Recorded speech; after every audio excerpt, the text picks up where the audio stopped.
Okay sir, यहाँ से थोड़ा-सा स्ट्रैटेजी भी आपके थ्रू समझना चाहेंगे सर। क्या सलाह रहेगी आपके ट्रेडर्स के लिए कि इन प्राइसेज़ पर किस तरीके से ट्रेड करके चल सकते हैं गोल्ड में? देखिए, मुझे लगता है कि 1,58,000 1,57,000 के आसपास के लेवल्स मिले तो वहाँ पे खरीदारी का ट्रेड देखना चाहिए। अराउंड 1,55 के नीचे का स्टॉप लॉस लगाएँ, ऊपर में 1,65 तक के टारगेट आपको देखने को मिल सकते हैं। मीन्स करीबन 5,050, 5,100 के आसपास जो है खरीदारी का ट्रेड लेना चाहिए, 5,000 का सकते हैं। चलिए ठीक है। यहाँ पर जो है गोल्ड में बात हो गई है कि आपको ट्रेडिंग स्ट्रैटेजी क्या इम्प्लीमेंट करके चलनी है। सर सिल्वर में भी हम समझना चाहेंगे इंडस्ट्रियल डिमांड को आप फिलहाल किस तरीके से देख रहे हैं और ये डिमांड आपको कितनी सस्टेनेबल लग रही है, सो दैट प्राइस उस तरीके से फिर हमें रिएक्ट करते हुए भी नजर आएंगे, क्योंकि हाल फिलहाल ये भी लग रहा था कि वॉर सिचुएशन में जो है सिल्वर अपने हाइस को टच कर सकती है एक बार फिर से, बट ऐसा सिनेरियो हमें देखने को हाल फिलहाल तो हमें मिला नहीं। देखिए, सिल्वर आप देखेंगे तो $80 को काफ़ी हद तक मार्केट ने सपोर्ट किया है। हम काफ़ी टाइम से देख रहे हैं कि $80 के नीचे नहीं क्लोज कर पाया है और वहाँ से अच्छी रिकवरी देखने को मिली है।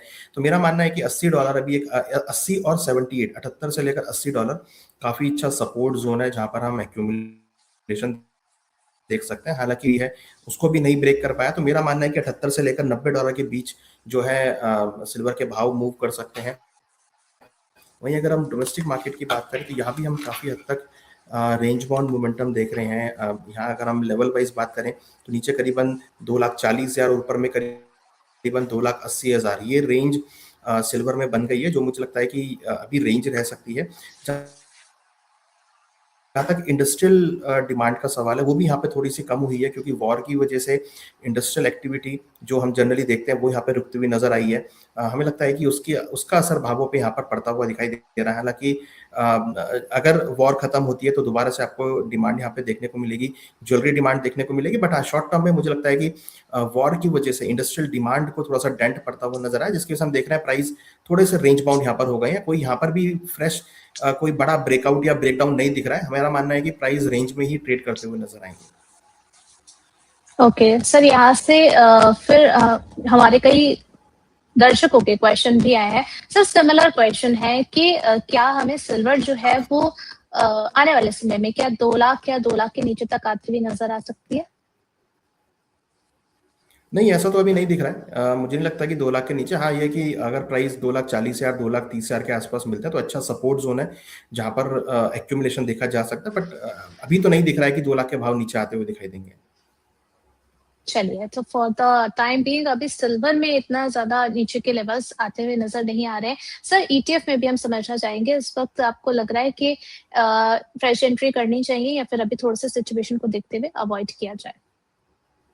देखिए, सिल्वर ईटीएफ एक लॉन्ग टर्म का प्रोडक्ट है, वो शॉर्ट टर्म का प्रोडक्ट नहीं है। अगर किसी को इन्वेस्टमेंट करना है लॉन्ग टर्म के लिए तो definitely silver ETF gold ETF में आना चाहिए, क्योंकि प्राइस काफ़ी करेक्ट हुए हैं, अच्छे यूनिट्स अच्छे लेवल्स में मिल रहे हैं। तो मुझे लगता है कि इन्वेस्टमेंट जरूर गोल्ड ईटीएफ सिल्वर ईटीएफ में बनाए रखना चाहिए। एक लॉन्ग टर्म पर्सपेक्टिव से इन्वेस्टमेंट कर सकते हैं। शॉर्ट टर्म में शायद आपको उतना रिटर्न ना मिले जो हमने जनवरी फरवरी में देखा था। बट हाँ, मुझे लगता है कि अगर आप एक लॉन्ग टर्म का व्यू बना के चलते हैं तो गोल्ड ईटीएफ सिल्वर ईटीएफ में जो डिप्स आ रहे हैं ये अच्छे मौके हैं खरीदारी करने के लिए। चलिए, तो यहाँ पर जो है सिल्वर ईटीएफ को लेकर के अगर आपको आगे की स्ट्रैटेजी समझना चाहते थे, तो यहाँ पर एनालिस्ट के थ्रू आपको बताया गया है। सर गोल्ड सिल्वर रेशियो के ज़रिए भी हम आपसे समझना चाहेंगे कि आपको लग रहा है कि अभी सिल्वर में रिलेटिव स्ट्रेंथ है? देखिए, गोल्ड सिल्वर रेशियो अगर आप देखेंगे तो काफ़ी समय से मॉडरेट है। कोई बड़ा चेंज यहाँ देखने को नहीं मिला, क्योंकि प्राइसेस जो हैं वो बिल्कुल स्टेबल यहाँ पर होते हुए नज़र आ रहे हैं। मुझे लगता है कि अभी मौका है कि प्राइस स्टेबल रहेंगे और गोल्ड सिल्वर रेशियो भी कोई बड़ा ऐसा ब्रेकआउट इंडिकेट नहीं कर रही है। क्योंकि अगर आप पिछले 1 फरवरी से लेकर अभी तक देखेंगे तो प्राइसेस जो हैं एक रेंज में ही ट्रेड हुए हैं। कोई बड़ा ब्रेकआउट यहाँ पर आता हुआ नहीं दिखाई दिया। तो आई एम श्योर कि गोल्ड सिल्वर रेशियो की से भी कोई खास इंडिकेशन नहीं है। बट हाँ, ऐसा लग रहा है कि गोल्ड के अंदर आपको गोल्ड सिल्वर रेशियो के मुकाबले जो मोमेंटम है वो अच्छा खासा गोल्ड के अंदर देखने को मिल सकता है। गोल्ड में स्पर्ट ऊपर की तरफ देखे जा सकते हैं।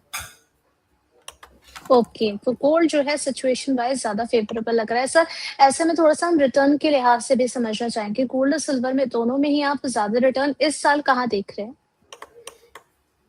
देखिए जियोपॉलिटिकल कंसर्न्स की वजह से मुझे लगता है कि गोल्ड में जो आउट परफॉर्म है वो यहाँ पर देखने को मिल सकता है, हालांकि सिल्वर भी यहाँ पे रन अप देगा, बट एज कंपेयर टू अगर हम बात करें इंटरनेशनल मार्केट में जो जियोपॉलिटिकल कंसर्न्स है वो मुझे लगता है कि यहाँ पे गोल्ड को काफी अच्छा सपोर्ट प्रोवाइड कर सकते हैं। तो गोल्ड में मैं एक्सपेक्ट कर रहा हूँ कि जो रिटर्न है वो आपको सिल्वर के मुकाबले अच्छी खासी देखने को मिल सकती है।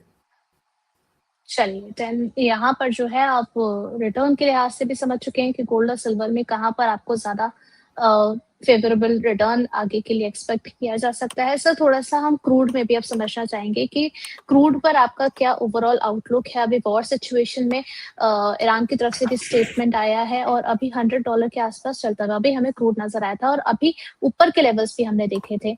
क्या करना चाहिए सर क्रूड के लिए अभी?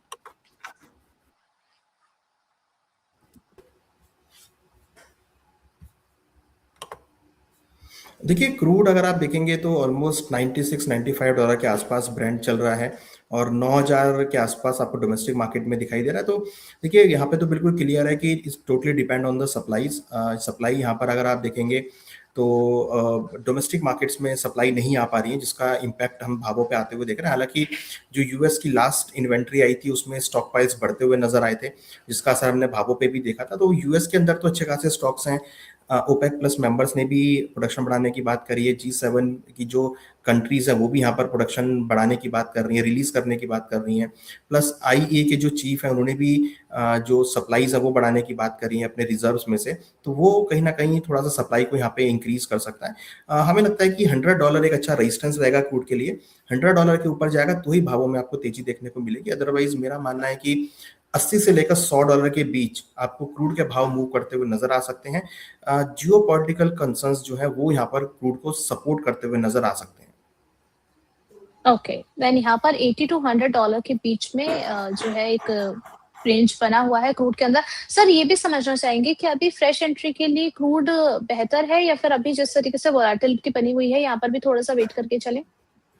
देखिए बहुत प्राइस इंक्रीज हो गए हैं, मुझे नहीं लगता कि इन रेट्स पे खरीदारी करना चाहिए, क्योंकि यहाँ पर जो है अपसाइड जो है वो थोड़ा लिमिटेड है, बट डाउन साइड में आपको करेक्शन देखने को मिल सकते हैं। तो अगर डिप नीचे में 7,000 के आसपास मिलते हैं, मीन समवेयर अराउंड $80 के आसपास, 80 से लेकर $83 के बीच में, तो वहां पर बाइंग जोन आप बना सकते हैं।